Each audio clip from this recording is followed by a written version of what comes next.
Ah, obrigada, viu? Gente, nós pretendemos essa noite fazer o 30 e o 31, os capítulos, né? O primeiro é em Palestra Afetuosa. A gente vai conhecer um pouco mais essa família Barcelar, né, que chegou, né? E eles vão falar um pouquinho mais deles. É um capítulo que vai trazer ensinamentos, mas é mais uma narrativa, né, de como eles estão lá. Aldonina, né? Então vamos lá. Alguns membros de nossa família visitam a cidade de vocês, ou seja, nosso lar, né? De tempos a tempos. Nossa irmã Isaura, que se casou em Campo da Paz há 3 anos, lá reside em companhia do esposo, que é funcionário do Serviço de Investigação do Ministério do Esclarecimento. Percebendo-nos a curiosidade, prosseguiu. Morava ele conosco, mas desde muito tempo foi convocado a serviços por lá, vindo mais tarde a buscar a noiva. Então, a gente já falou sobre os casamentos nos planos espirituais, né? Que só são realizados quando há já o amor bem mais além dos instintos, né? Não são essas paixões que a gente vive aqui na Terra, mas já existe realmente a semente do amor sendo já desenvolvida. E a gente vai ver que esse casal aí, né? A Isaura com o noivo dela, né? O marido atual, ele foi chamado para trabalhar na colônia espiritual Nosso Lar. E aí, tão logo ele pôde, ele veio buscar a noiva. Só que não é assim, né? Vamos, né? Então ela coloca lá. Cecília Vivaz assentou sorrindo. Isto se deu também conosco. Entretanto, é forçoso reconhecer que tal estado d'alma resulta do exclusivismo pernicioso a que nos entregamos no plano carnal, porque se o casamento humano é um dos mais belos atos da existência na Terra, por que deixaria de existir aqui, onde a beleza é sempre mais quintessenciada e mais pura?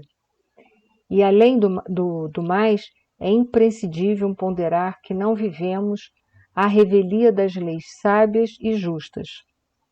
Aldonina esboçou um gesto expressivo e considerou: sim, para possuirmos aqui essa aventura, ou seja, do casamento, é preciso ter amado na terra, movimentado os mais nobres impulsos do espírito. É o que eu falei para vocês. Não são casamentos, como muitas vezes são feitos aqui, por paixões que são passageiras, que vão acabar em algum momento. Mas já é algo mais que foi vivenciado na terra. Os que consagram exclusivamente aos desejos do corpo não sabem amar além da forma, são incapazes de sentir as profundas vibrações espirituais do amor sem morte. Então ela já está falando desse amor que é um passo mais à frente, né? Porque em geral aqui na Terra tem muito casamento pela questão física, pela beleza física. Por isso que a gente está vivendo uma loucura nesse momento da nossa, já no final do século passado e nesse. A busca pelo não envelhecimento é uma coisa louca. Ninguém mais quer ficar velho, como se isso fosse possível. A menos que a gente morra antes, velho, a gente vai ficar. E ninguém mais aceita essa questão do envelhecimento, né? É plástica, é pintura, é maquiagem. Não é que a gente vai andar desleixado, mas aceitar o processo do envelhecimento, ele é de suma importância. Nós temos que desenvolver dentro de nós beleza, a beleza real, aquela que vai muito além da forma. Que a beleza física, ela vai acabando com o passar dos anos. A beleza interna, ela só vai aumentando com o tempo. Essa sim deveria ser a beleza que a gente deveria estar muito preocupado em construir, em desenvolver, em manter e tudo mais. E aí continua. Cecília sorriu e retrucou. Isto é outro caso.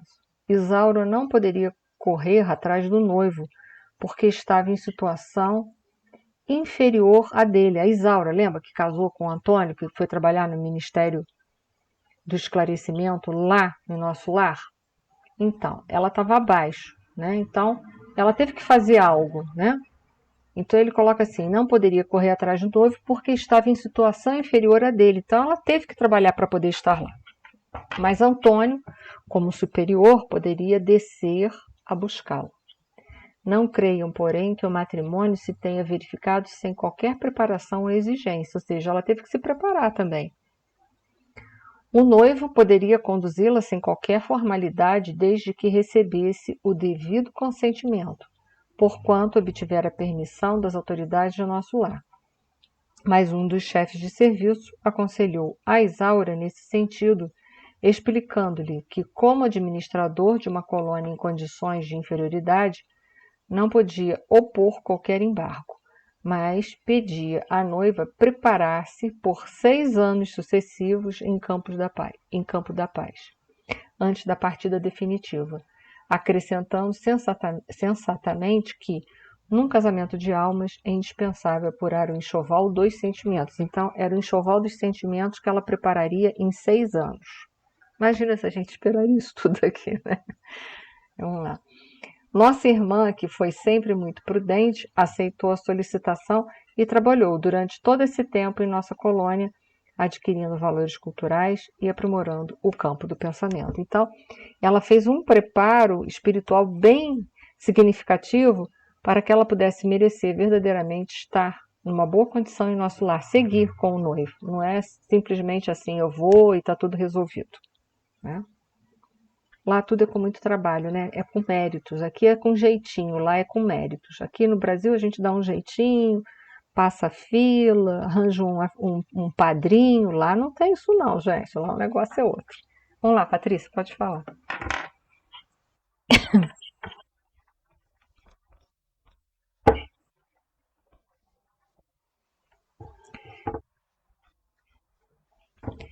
Se esse casamento permanece, olha só, o que nos une tem 2 grandes vínculos magnéticos que ligam uma criatura à outra. Um são os laços magnéticos do amor e os outros são os laços magnéticos do ódio. Que, na verdade, o ódio é um amor que está adoecido, né? Então, os laços do amor, eles nunca se perdem. Mas pode acontecer que, em dada existência, a gente não possa estar com aquele companheiro dos nossos sonhos, aqueles que a gente teve oportunidade de viver na espiritualidade, até nesse caso específico de casar, por causa de compromissos que a gente assumiu em outras existências. Então pode haver um hiato nisso daí. Agora, as almas que se amam, elas sempre vão estar unidas de alguma maneira. E de alguma maneira elas vão estar sempre se procurando, trabalhando para se encontrarem e poder estarem juntas. Não sei se eu respondi. Campo da Paz. Assim, murmurou Cecília, como quem não desejava ser ingrata às bênçãos do Eterno. Muito nos dá o Senhor em nossa colônia. Entretanto, permanecemos na vizinhança dos irmãos encarnados. Ou seja, mais uma vez ela reforça que Campos da Paz sofre uma grande influência do planeta Terra. Da nossa dimensão, né? Desculpa, no planeta Terra está errado. Isso aí tudo está no planeta Terra, né? Mas da nossa dimensão material.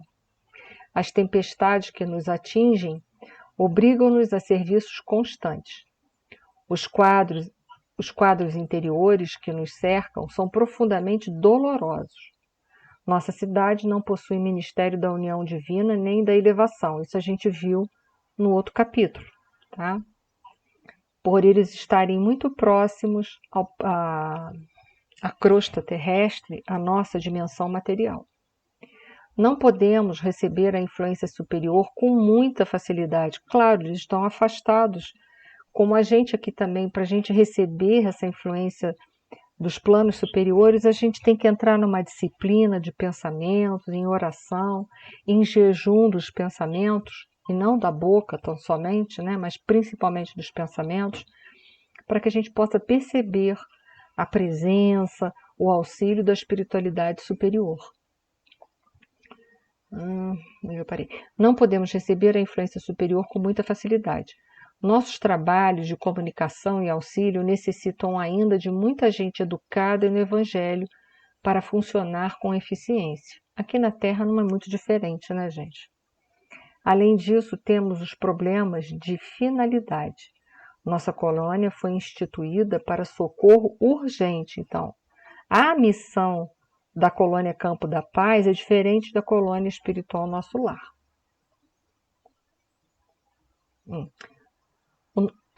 A nosso ver, Campo da Paz é mais que tudo um avançado centro de enfermagem, rodeado de perigos, porque os irmãos ignorantes e infelizes nos cercam o esforço por todos os lados, ou seja, eles sofrem muito essa influência, né? Porque estão por si só suscetíveis, é o nível evolutivo dele. Por que a gente sofre tentação? Porque o mal ainda está dentro de nós, porque o mal só se insinua onde não vigiar o bem. Porque quando o bem estiver instalado dentro de nós, o mal ao redor, ele não nos influencia, ele não vai nos afetar. Me lembro que ontem na palestra da Beth Zia, quando ela falou da Lívia Lentulus, que foi esposa do Públio Lentulus, né, uma das reencarnações de Emmanuel, ela comparou a Lívia à flor de lótus. A flor de lótus, eu não sei se vocês sabem, mas ela nasce no pântano.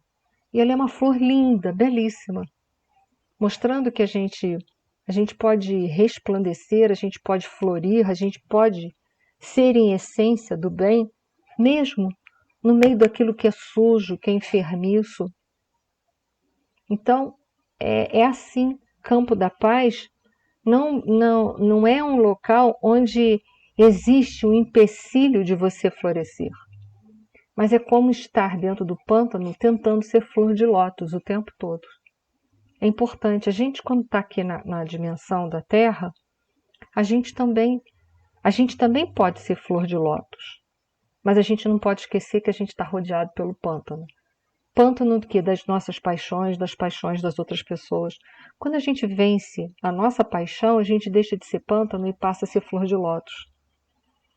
Então, Campo da Paz me parece, né, num linguajar figurado, muito isso, né? Eles estão ali, naquele pântano, cada um ali tentando ser uma flor de lótus. Não é impossível, porque tem tudo ali necessário para formar uma flor de lótus. O pântano consegue retirar, a flor de lótus consegue retirar do pântano tudo o que ela precisa para a sua beleza. E é por isso que a gente está aqui reencarnado, porque é na convivência desse mundo tão heterogêneo, com pessoas tão diferentes, às vezes, que nos ferem tanto, que a gente vai poder desenvolver o melhor que há em nós. Aliás, para a gente poder desenvolver o bem, é preciso estar aqui, exatamente nesse lugar. Para desenvolver a paciência, é preciso conviver com gente que te provoca 24 horas, senão como desenvolvê-la? Desenvolver a misericórdia é necessário estar com pessoas ingratas que nunca vão reconhecer nada de bom que você faça por elas na vida. A vida é um convite. Muitas vezes a gente reclama daqueles que estão ao nosso redor, que nos ferem, que nos machucam, mas eles oferecem para nós todos os nutrientes para nós podermos um dia ser essa flor de lótus. É difícil, né? Mas é importante a gente relembrar isso.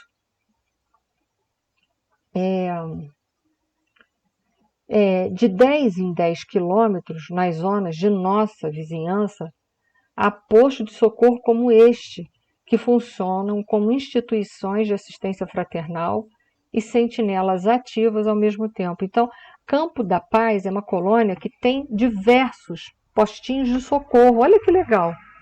De 10 em 10 quilômetros tem um. Tudo ligado sob a coordenação da colônia espiritual Campo da Paz, que, ao mesmo tempo, ajuda os que estão ali nos umbrais e, ao mesmo tempo, vai servir de apoio, de sentinela para Campo da Paz. É assim a vida. Quando a gente se predispõe a ajudar aquele que se encontra ainda mergulhado nas trevas e no mal deliberadamente, a gente, sem sombra de dúvida, a gente se transforma nesse castelo, nessa fortaleza. Mas só que para isso dá trabalho, né? Para ser bom dá trabalho. Para ter paz dá trabalho. Dá trabalho. Que a paz não vem de pronta. Né? Nosso governador, quando se agravam os serviços, costuma asseverar que estamos num campo de batalha, com a paz de Jesus, né? Então é Campos da Paz, vai estar num campo de batalha com a paz de Jesus. Jesus está ali, presente na sua vibração, porque ele é o governador, um dos governadores do planeta Terra, mas também está ali presente com todos os ensinamentos que ele deixou para nós há mais de 2000 anos, para que a gente possa transformar aquele campo que é de batalha, que é de guerra, num campo de paz. Porque nada melhor do que pacificar um coração, do que viver no meio de pessoas que a última coisa que buscam na vida é a paz. E que a última coisa que ofertam é a paz. Nada melhor. Nada melhor. Imagem alguma define tão bem o nosso núcleo como esta. No exterior, o trabalho é rigoroso e incessante, mas dentro de nós existe uma tranquilidade que nós mesmos dificilmente podemos compreender. Até porque toda a paz, todo o amor tem que residir dentro de nós. Porque tudo aquilo que a gente busca fora não é nosso, é ilusório, vai acabar. Se eu busco o amor fora, eu perco. Se eu busco a paz fora, eu perco, porque aqui eu estou no mundo transitório. Tudo que está fora vai passar, vai acabar. Por isso a gente diz que enquanto a gente buscar a felicidade em algo ou em alguém, a gente nunca vai ser feliz. Porque se eu busco em algo, esse algo um dia pode deixar de ser meu, aí minha felicidade vai embora. Se eu busco em alguém, esse alguém pode deixar também de estar comigo, ou de querer estar comigo, e aí o que vai acontecer? A minha felicidade vai embora. A felicidade tem que estar dentro da gente, para que a gente possa também oferecer liberdade e paz para as outras pessoas. Ninguém nunca pode ser propriedade nossa. Difícil isso, mas isso é uma realidade. A gente tem que abrir mão dessas coisas. Senão a gente se encarcera e acorrenta as pessoas. É assim que a gente faz. A gente tem que saber que as pessoas passam pela nossa vida, mas ninguém nos pertence. Nós pertencemos a Deus. E é ponto final. O serviço circunscreve-se à cidade? Perguntei. Não. O trabalho é multiforme. Eu e a Aldonina, ou seja, Cecília e a Aldonina, por exemplo, temos grandes tarefas de assistência junto dos recém-encarnados. Então, o trabalho vai além, né? Nossa cidade prepara, em média, 15 a 20 reencarnações diárias e torna-se imprescindível assistir os companheiros ou tutelados, pelo menos no período infantil mais tenro, que compreende os primeiros 7 anos da existência carnal. Pode falar, Mirza.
Uhum.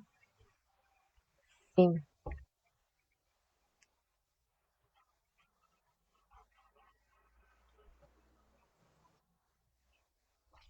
Nenhuma encarnação é igual, nem nenhuma desencarnação é igual, nem a nossa. Nunca foi todas elas iguais? Não. Porque você não pode esquecer, vamos falar um polo oposto. Vamos colocar aquele que foi super bem preparado, uma Alcione, né? Que levou 10 anos para poder chegar até aqui, se adaptar às vibrações, modificar o seu perispírito para poder reencarnar aqui na Terra. E vamos pensar aquele que está em grande débito e erro e que tem que reencarnar compulsoriamente, está lá não sei quantos séculos nos umbrais e não quer, por ser um espírito endurecido, empeternido no mal, e ele não quer reencarnar. Então a gente já vai vendo que as reencarnações são diferentes. O que não foge são certas regras. O que são regras? Toda reencarnação é planejada. Ninguém vem a esmo. Não existe isso, porque senão, como é que vai esperar que o espírito acerte se uma reencarnação dele tá do jeito que foi, vai do jeito que tá? Não é assim. Né? A gente sabe que aqui na Terra, para a gente fazer as coisas, e para que elas possam dar certo, tem que ter um planejamento. A gente sabe disso. Coisa sem planejamento pode até dar certo, mas também pode não dar. Então, se a gente aqui sabe que é assim, imagina lá em cima, pior ainda, né? Lá em cima, lá embaixo, no meio, enfim, mas no plano espiritual. Então, olha só, nenhuma reencarnação é igual. Os preparos reencarnatórios são diferentes. Uma coisa é um espírito comum se preparar para reencarnar, e a outra coisa é um suicida, que tem uma marca de perispírito imenso, que tem que passar por uma série de passes magnéticos, como é relatado em Memórias dos Suicidas. Ele se prepara, para vir tão somente sofrer o que for realmente necessário, porque as leis de Deus são misericordiosas. Ela não quer que o processo, o mecanismo da dor, como um mecanismo evolutivo, a gente tem que entender que mecanismo de dor não é punição. É totalmente misericordioso. Você só vai passar por aquele processo de dor o necessário para te educar. Nem mais um centavo, nem mais um milímetro para lá. O que passa, às vezes, da medida somos nós que, por nós, pelo nosso orgulho, a gente não se perdoa, a gente mergulha na culpa e a gente passa a sofrer mais do que precisava. Mas os planejamentos reencarnatórios, todos eles são feitos por espíritos muito bem preparados, não importa onde aconteça, se é em campo da paz, tem espíritos de envergadura maior para cima que vai preparar isso.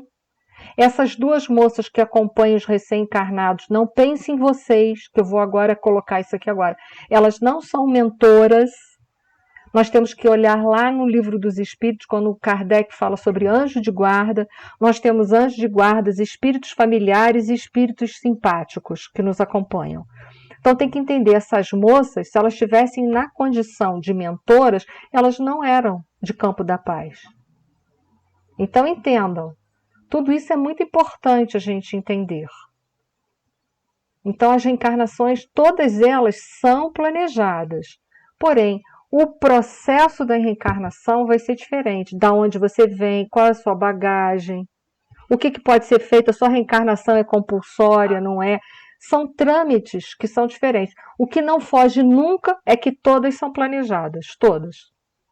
Aí aquelas que foram acidentais, elas vão ter um planejamento. Elas não foram planejadas, mas elas vão ter um planejamento.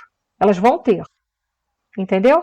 Por quê? Porque a misericórdia do Pai não pode permitir a gente reencarnar de qualquer maneira e depois cobrar da gente melhora, evolução, se, poxa, não tem nada preparado para a gente evoluir. E não é justo. Eu que sou injusta, vejo que isso não é justo, imagina Deus, né?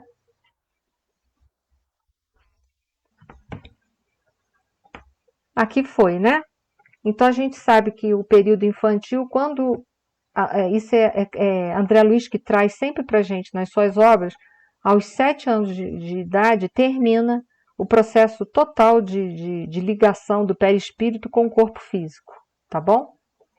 Ali já está todo formatadinho, ali a criança já está totalmente ligada ao corpo físico dela e para dar seguimento.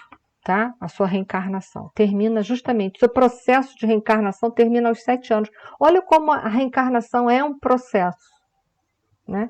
Reencarnar é muito mais doloroso do que desencarnar, porque você vê, você só termina de encarnar com 7 anos, literalmente. Desencarnar pode levar segundos, basta a gente ser evoluído. Mas é fato, né? É, ué, mas não é? Não é? Você vê que estar aqui depende disso tudo, tá? Então é isso aí que a gente precisa entender. Se o espírito vem de um outro sistema, de um outro planeta, de um outro sistema estelar, né? Porque o nosso aqui é sistema solar, porque a nossa estrela chama-se Sol. Se ele vem de um outro sistema, como é o caso da Alcione, né? Enfim, ela teve que sofrer todo um processo de adaptação para poder reencarnar aqui. Como os capelinos também. Se a gente for ler lá no Emmanuel, a gente vai ver que eles não reencarnaram imediatamente também, quando chegaram aqui na Terra. Foram sendo preparados para reencarnar aqui. Porque precisa da adaptação, da modificação do perispírito, ele tem que sofrer aquelas mudanças ambientes. Kardec fala isso, que quando a gente passa de um planeta para o outro, o perispírito modifica. Isso está lá nas obras de Kardec. Então a gente sabe que essa mudança ela não é assim. Para uns é mais rápida, para outros são mais lentos, são mais lentas. Então tem todo um trabalhão aí que a gente nem imagina, gente. Considerações sobre trabalho em grupo, coisa que a gente faz bem à beça, né, gente? Trabalho em grupo, né? Para não falar. Quando eu dou aquela risada sarcástica, vocês já sabem, né? Oi. Se eu souber, pode.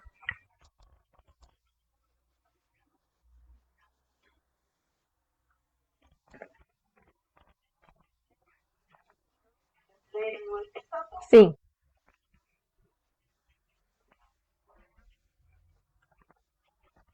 isso. Ele vai ter que sofrer modificações.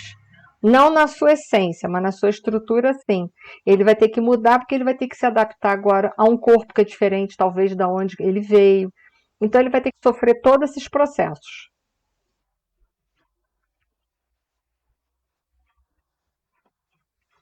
É, no plano espiritual. Até você deve, provavelmente, vai sofrendo um processo de aproximação.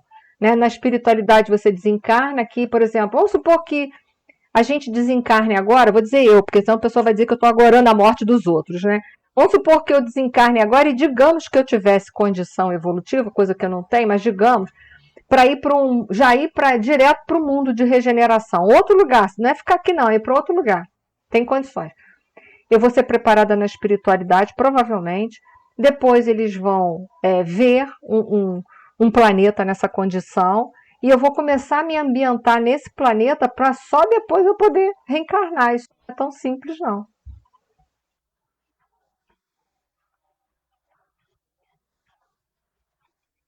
É, não, o perispírito não desencarna, né? Mas ele vai sofrer mudanças. Eu não vou botar a palavra desencarnar, porque desencarnar é sair da carne, né? Eu vou colocar que ele vai sofrer mudanças, mudanças na sua estrutura para que ele possa agora se adaptar a uma outra realidade biológica que não é igual esse corpo físico, né? Em outro planeta deve ser outra estrutura biológica que às vezes pode ser semelhante, mas não é igual a esse corpo, né? Então eu vou ter que sofrer essas mudanças, ambientar até eu conseguir a minha reencarnação lá, no outro lugar. É tipo assim, fuso horário no Brasil, quem viaja. Por exemplo, quem vai daqui para a China, 24 horas de diferença, né? O que acontece? Quando você chega lá, você não tem que dormir, não tem que descansar para começar a se ambientar, que você fica assim meio, né? Meio fora. Então, é mais ou menos isso, é um processo de adaptação. Pode falar, Edilene.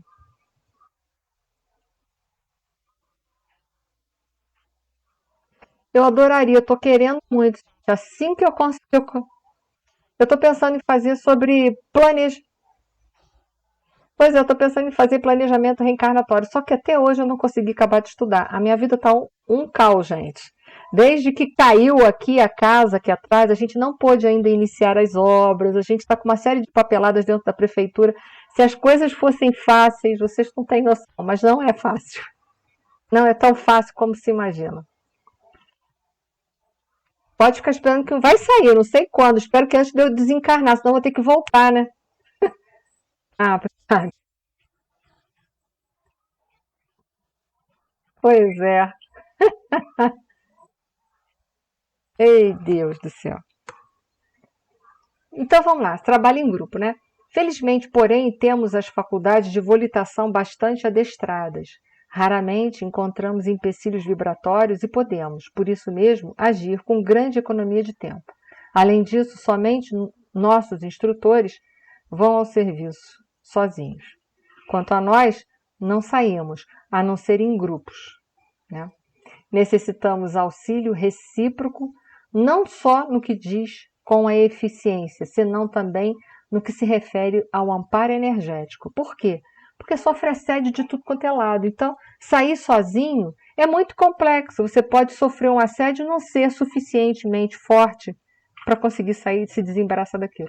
É o que a gente fala, e que muitas vezes alguns espíritas são teimosos, batem no pé, que a gente pede, não dê passe sozinho na casa das pessoas, que você pode encontrar uma ambiência que pode ser que naquele dia você não dê conta. Pode ser até que você vai dar, mas pode ser que você não dê. Pelo sim, pelo não, não faça.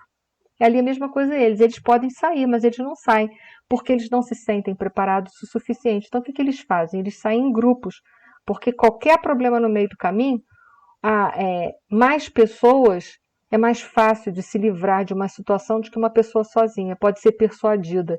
Mais do que um, é mais difícil. Né? É o que eles fazem. E sorrindo de modo singular, concluiu: no trabalho de assistência aos outros e defesa de... no trabalho de assistência aos outros e defesa de nós mesmos, não podemos dispensar a prática avançada e justa da cooperação sincera. Por isso que é sempre bom trabalhar em equipe. Né? Não é só porque as ideias são diferentes, não. É porque também um reforça o outro dentro desse processo. Então vamos lá? E parece que acabou. Então vamos lá o próximo, ainda dá tempo. Agora a música no plano espiritual, né? A vida social, eles estão agora, foi descrito nesse capítulo, a ambiência e o mais interessante é a forma da ambiência, olha só. O júbilo transparecia em todos os rostos e eu, observando a beleza do espetáculo, meditava na aventura da vida social, no ambiente daqueles que começavam a compreender a prática do amai-vos uns aos outros, distanciados da hipocrisia e das conversações aviltantes. Como ia ser bom se aqui na Terra a gente pudesse se unir, ter as nossas reuniões sociais, não para ter que, sabe, suportar as máscaras uns dos outros, mas que a gente pudesse viver num ambiente social onde o amai-vos uns aos outros fosse verdade, e não uma fachada. Como ia ser bom, né? A gente não precisar vestir as nossas máscaras e nem ver as máscaras dos outros, mas estar ali e ser autêntico, e saber que o outro está sendo autêntico com você também. Mas é o preço que se paga enquanto ainda se quer viver dessa forma. Então, André Luiz ele descreveu toda aquela ambiência que eu não trouxe para cá, para os slides, mas ele descreve como é o local, e ele fala da psicosfera desse ambiente, que é uma psicosfera de amai-vos uns aos outros. Olha que coisa boa. Toda reunião social ia ser um espetáculo. A gente não ia querer faltar uma reunião social. Porque eu confesso a vocês, tem reunião social na vida que a gente só vai por força da obrigação, né? Porque às vezes é tanta complicação, né? E aí continua assim: dirigimos-nos para o grande recinto prodigiosamente iluminado por luzes de um azul doce e brilhante. Deliciosa música embalava-nos a alma. Deliciosa música, que a gente vai ver mais para frente, vou falar um pouquinho de música hoje.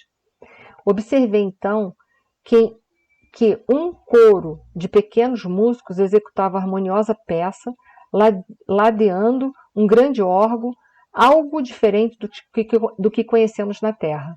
80 crianças, olha a presença das crianças no mundo espiritual, não vagando no mundo espiritual, mas amparadas. Né? A gente já falou isso uma vez, a gente teve uma aula só disso, falando de criança do mundo espiritual. Criança não vaga, porque não tem tempo de errar nem de acertar. Então não tem por que vagar em umbral. 80 crianças, meninos e meninas, surgiam ali num quadro vivo, encantador. 50 tangiam instrumentos de corda e 30 conservavam-se graciosamente em posição de canto. Executavam com maravilhosa perfeição uma linda bacarola que eu nunca ouvira no mundo. Então, se ele nunca ouvira, nada feito. Pode falar, Mia.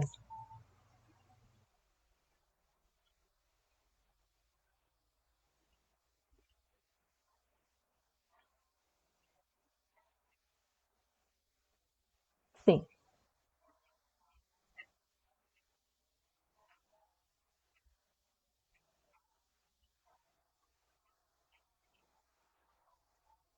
Errar ou acertar o suficiente para ter débitos para ficar vagando.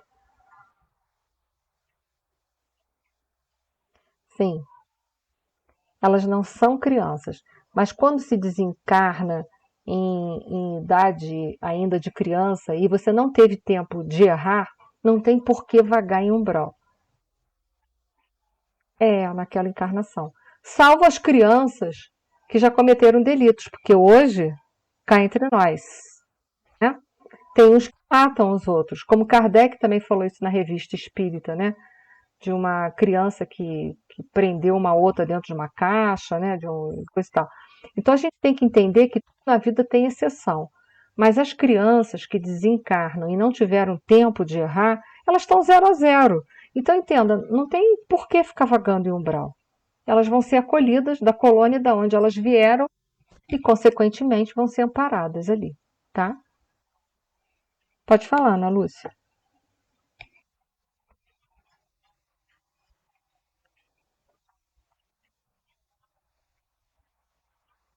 Porque pela dificuldade, nós, quanto menos evoluídos somos, mais dificuldade a gente tem de se adaptar à realidade da vida espiritual depois do desencarne. Quanto mais evoluído, mais fácil a gente se desembaraça daquela situação e volta à plenitude da nossa consciência, da última vida, a gente fica logo consciente de tudo. Mas quanto menos evoluído a gente mais tempo a gente leva para se desembaraçar da personalidade. Então, é como agora. Vamos supor que eu desencarne agora, com essa idade. Se eu estou muito apegada, eu vou ter dificuldade. Se eu não estou, eu logo me desembaraço, acaba com aquilo ali, eu tomo posse da minha situação de desencarne e passo a ser senhora de mim mesmo. Isso depende do nível evolutivo do espírito. Dias virão que a gente encarnar e desencarnar vai ser coisa muito fácil para a gente. Vai ser uma transição rápida, de poucos minutos. Né? Mas agora, para a gente, ainda é doloroso. Por isso que alguns espíritos, na fase biológica de criança, ao desencarnar nessa fase, eles têm dificuldade ainda no plano espiritual de se desembaraçar e tomar as rédeas da consciência de novo. Ok?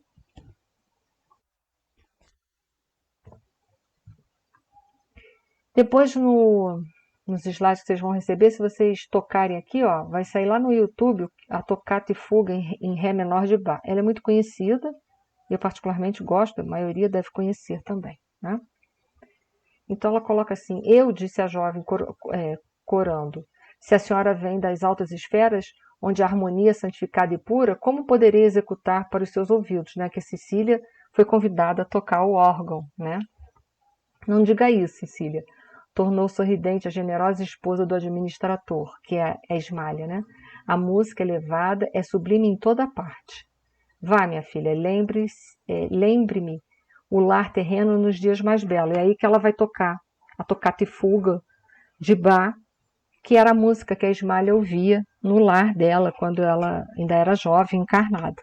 Né? Aí que vocês, quem não conhecer, quando pegar os slides, é só tocar ali, ó, no clica que já vai sair lá no YouTube a Toccata e Fuga, tá? É tocada em órgão, ela é muito bonita. Vamos lá. Repetiu, né? Não diga isso. Lá. Notei que a senhora Bacelar disse alguma coisa à filha em voz baixa, isso depois de novo, né? Ela foi tocar de novo. e vimos Cecília caminhar. Não, aí ela foi tocar Toccata e Fuga. Eu não sei por que eu repeti isso. A jovem sorriu e depois, então, que ela tocou a Toccata e Fuga e coisa e tal, a jovem sorriu, voltou ao teclado, mas permanecia agora fundamente transfigurada. E aí ela tocou uma outra música, uma música da autoria dela, da qual ela lembra do amado dela que está numa condição muito inferior a ela, né? E que não sabem nem quando se eles vão poder se reencontrar. Bem, música. Hoje eu botei um pouco aí nos slides, que a gente já falou de música, mas em outros aspectos, né? Falando de música, a forma com que a música toca nos chakras, que as notas de tom mais baixo, elas vão vibrar no chakra básico, as notas de tom mais alto, elas vão vibrar nos chakras mais de ligação da vida espiritual, como o cardíaco, o laríngeo, o frontal e o coronário, né?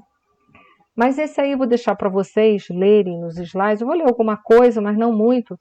Mas sobre um pouquinho da musicoterapia como terapia nossa aqui na Terra, né? A musicoterapia ela não é invenção tão atual assim, né?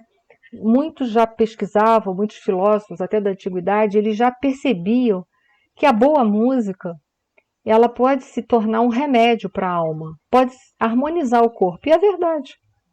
Né? Às vezes há músicas que nos botam para cima espiritualmente, como há músicas que nos põem para baixo. Assim, com todo respeito a fado, quando a gente ouve um fado, a gente fica muito triste, porque o fado por si só é uma música triste, de lamúria, de dor, de tristeza, de perda, né? As músicas retratam o nosso estado emocional, até porque as músicas são feitas por quem? Por nós. Ou a gente vai buscar elas de forma, né, em inspirações, em planos superiores, ou em planos médios ou inferiores. Quem traz a música para cá somos nós. Somos nós que vamos buscar e somos nós que trazemos. Nós somos os intermediários de tudo isso, né? E ele coloca ali, botei um artigo, né? Modernamente a musicoterapia é empregada no tratamento de diferentes anomalias psicofísicas, olha que interessante, como a esquizofrenia e em problemas tipicamente neurológicos, como a perda total ou parcial da fala. Muitos profissionais instalam música ambiente em consultórios ou ambulatórios para estimular a autoconfiança em seus pacientes e desenvolver a concentração e aliviar tensões. Há poucos, talvez há um ano atrás, já vem rolando muito nas redes sociais, uma bailarina, uma das primeiras bailarinas, vocês não me perguntam que eu não gravo o nome, foi colocada uma música na qual uma música acho que é de Tchaikovsky, o Lago dos Cisnes, e ela foi bailarina que interpretou essa peça musical clássica, né? E ela estava com Alzheimer. Quando botou a música no fone para ela ouvir, ela repetia os gestos das posições que ela tinha que fazer de balé durante a música. Para mostrar. Muito interessante, né, Miriam? É muito interessante. Então, é para mostrar para a gente o quanto que a música pode mudar muita coisa. O paciente com Alzheimer, eu já atendi alguns, né? Eu atendi uma senhora que, antes dela ter o Alzheimer, ela praticou durante muitos anos dança de salão. E agora, né, de uns anos para cá, ela já está com o Alzheimer avançado para muitas coisas, né? Assim, com dificuldade já de vestir-se, de se alimentar, já tá entrando nesse momento do Alzheimer, né? E ela foi numa festividade e pegaram ela para dançar uma dança de salão. E ela conseguiu. No entanto, vestir a roupa e tirar, às vezes tem dia que é um parto. E, no entanto, a dança de salão foi. Né? O que a música pode fazer com a gente? Muita coisa, talvez. Até muito mais do que a gente possa imaginar. Né? Oi.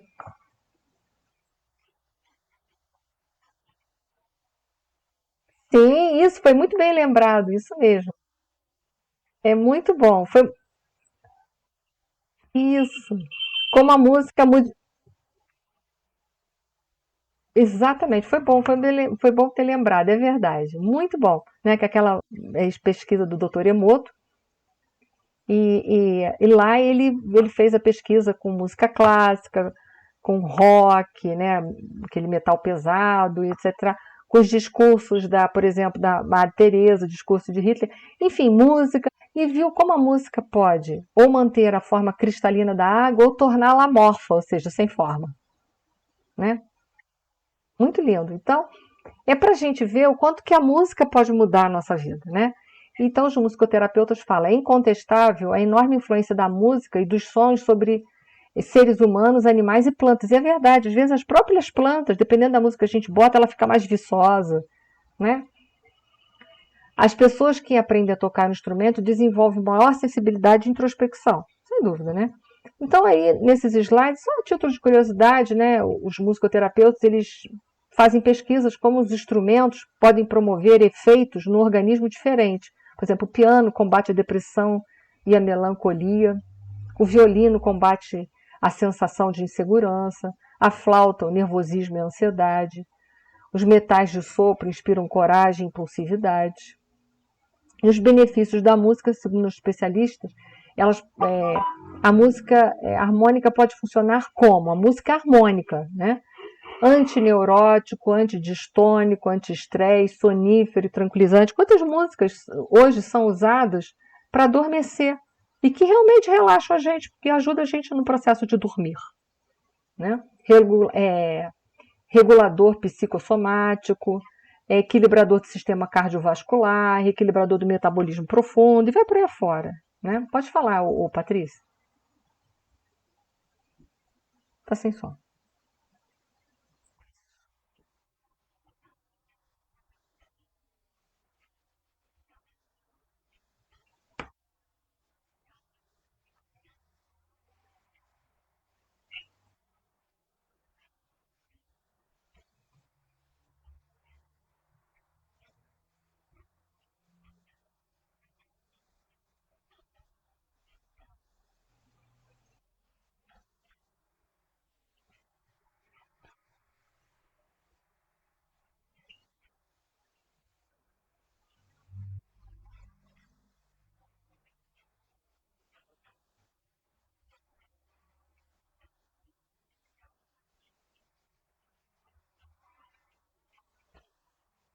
Uhum,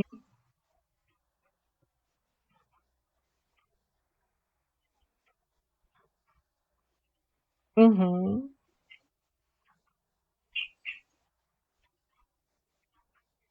Pois é, isso prepara o espírito, né?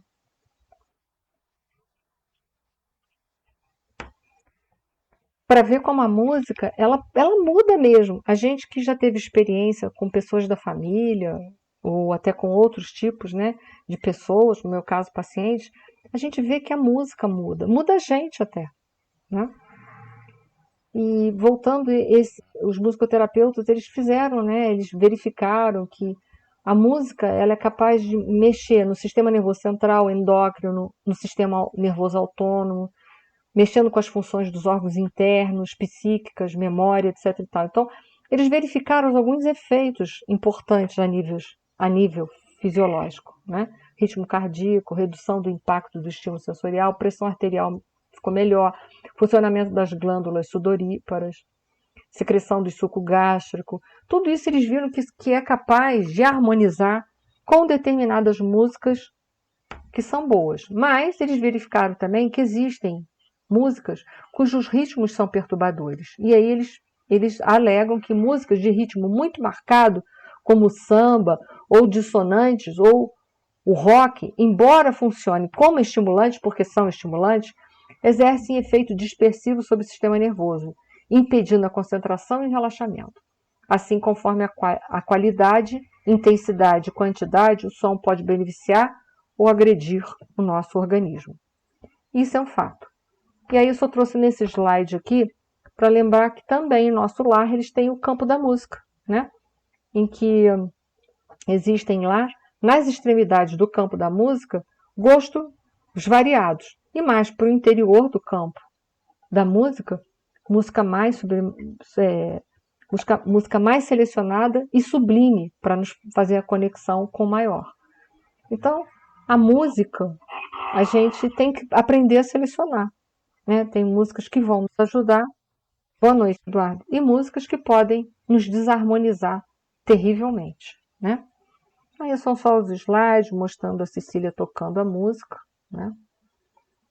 E finalmente nós vamos saber um pouquinho mais sobre a Cecília, que ela tocou, fez aquela música para o amado dela, que é o Hermínio, que é um espírito sofredor e que está muito distante dela, né? Então ela coloca lá a esposa do administrador, mostrando-se extremamente sensibilizada, indagou: não tem vocês novas notícias de Hermínio? E aí as notícias do Hermínio, que é o amado da Cecília. O pobrezinho tem vivido de queda em queda, esclareceu a nobre interlocutora. E Cecília sabe que não poderá contar com ele por muito tempo ainda, guardando, por esse motivo, muita mágoa íntima. Entretanto, nossa filha não desanima e trabalha incessantemente, cheia de esperança. E eu achei muito bonito a colocação da Cecília, mostra a evolução dela. Ela coloca assim: devotar-se não é crime, minha boa Cecília. O amor é luz de Deus, ainda mesmo quando resplandeça no fundo do abismo. Ou seja, quem somos nós para falar do amor dos outros, né? Então achei muito bonito isso, né? Vale a pena a gente prosseguir a amar. Amor vale a pena, em todos os sentidos, né? Então eu achei muito bonito as colocações da Ismália. Ela não faz crítica ao amor da Cecília. Muito pelo contrário, ela coloca como algo muito positivo na nossa vida. E ai de nós, que estamos aqui na retaguarda dos nossos amigos espirituais, os nossos mentores, se não fosse o amor deles por nós. O que seria de nós? O que seria de nós? Né? Ainda bem que tem almas mais evoluídas que nos amam profundamente, senão a gente estava abandonado na beira do caminho. Que bom, né? Que a gente tem quem nos ame, mesmo quando a gente não vale muita coisa. Que às vezes a gente não vale nada. Tem dia que a gente pergunta, né? Meu Jesus, quando é que eu vou tomar jeito? Né? Mas mesmo assim, o amor de Deus nos visita de tudo quanto é lado. Foi, gente? Terminei.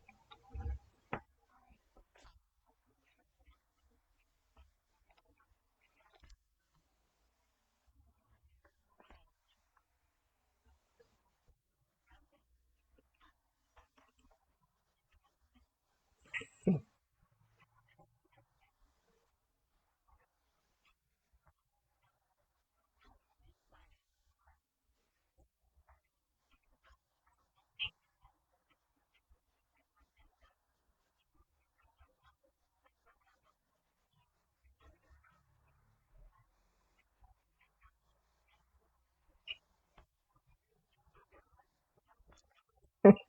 E ainda assim eles continuam amando.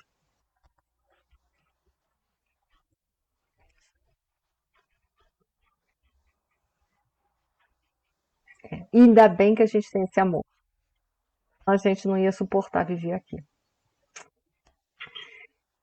Gente, então eu vou fazer a nossa prece final. Que isso? Eu que te agradeço. Vou fazer a nossa prece final, tá? Que o pessoal também já tem outra aula em seguida.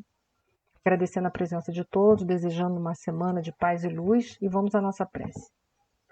Senhor Deus, Jesus, o Mestre querido, e aos bondosos amigos espirituais que nos protegem e guiam, a nossa eterna gratidão por tanto amor, por tanto carinho, por tantos cuidados que recebemos todos os dias. E diante desse sentimento de gratidão,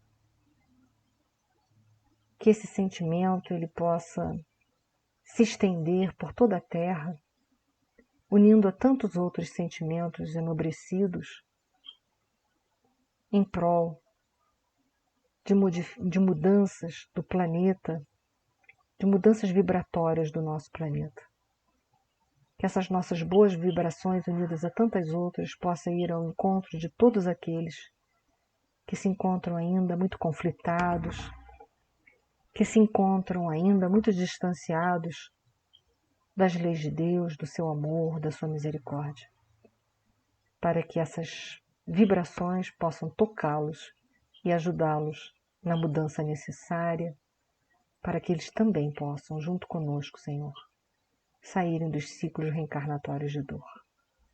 Gratidão por tudo que temos recebido, pelas provas e expiações, e que a tua paz e teu amor nós possamos cultivá-la durante toda essa semana. Muito obrigada. Obrigada a todos, beijo grande no coração.